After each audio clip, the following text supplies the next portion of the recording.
So next Krishna describes how to achieve this Brahma Nirvana state.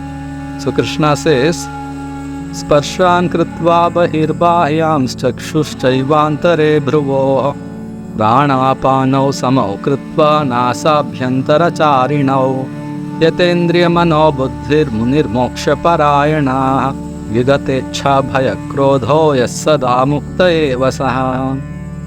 Shutting out all external sense objects, keeping the eyes and vision concentrated between the two eyebrows, suspending the inward and outward breaths within the nostrils, thus controlling the mind, senses and intelligence, the transcendentalist becomes free from desire, fear and anger.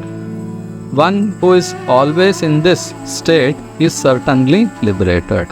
The devotee is already liberated in the Supreme because of his constant engagement in Krishna conscious activities.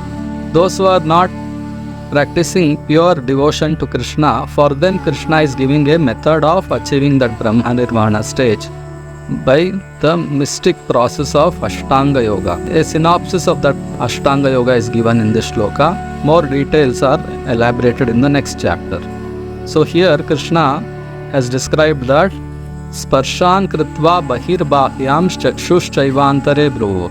One has to meditate on his vision between the two eyebrows, suspend the inward and outward breath within the nostrils, and then he has to give up desires for enjoying, give up fear, give up anger. So all this is possible when one has the faith that the Supreme Lord is maintaining me. My desire is to fulfill the desires of the whatever desires the Lord has, we can adopt those desires and work to fulfill the desires of the Lord. This is called being one with the Supreme.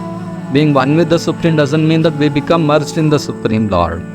We maintain our individuality eternally. Krishna, God, is an eternal individual. He is always a person. We are also individuals. We will also remain persons always. We can become one with the Lord by accepting the desires of the Lord and working to fulfill the desires of the Lord. Just like Lord Krishna, he wanted to kill all the kings assembled in the battlefield of Kurukshetra, and he wanted to establish religious principles by enthroning Yudhishthira Maharaj, giving the administrative control to the Pandavas because they were devotees, and when devotees are in power, they will perform all welfare activities needed for the spiritual elevation of the entire society. Therefore, Krishna wanted the Pandavas to rule the whole world. Duryodhana was not a devotee, he was a demoniac person. He was against Krishna and he was very, very inimical towards the Pandavas. So he was not a qualified person to be on the throne. So Krishna wanted to take the power from Dhritarashtra and Duryodhana and give it to the Pandavas. So for that purpose, he wanted to kill all the kings assembled who were supporting Duryodhana. That was the desire of Lord Krishna. But Arjuna, he thought, if we kill all of them, then they're all his friends and relatives. So he will suffer because of the loss of his friends and relatives. Arjuna was thinking about his own pains and pleasures. But when he heard the entire message of Bhagavad Gita, he understood that his only duty is to please Krishna because he is part of Krishna. Just by pleasing Krishna, he will be happy. When he understood the entire message of Krishna, entire message of the Bhagavad Gita, he gave up all the material attachments and he fought very vigorously just to please Lord Krishna. This is called union with God. We can become one with God by pleasing the Supreme Lord under the guidance of an expert spiritual master. So, this state which one achieves by practicing Ashtanga Yoga, which has Yama, Niyama, Asana, Pranayama, Pratyahara, Dharana, Dhyana and Samadhi. There are 8 stages in Ashtanga Yoga.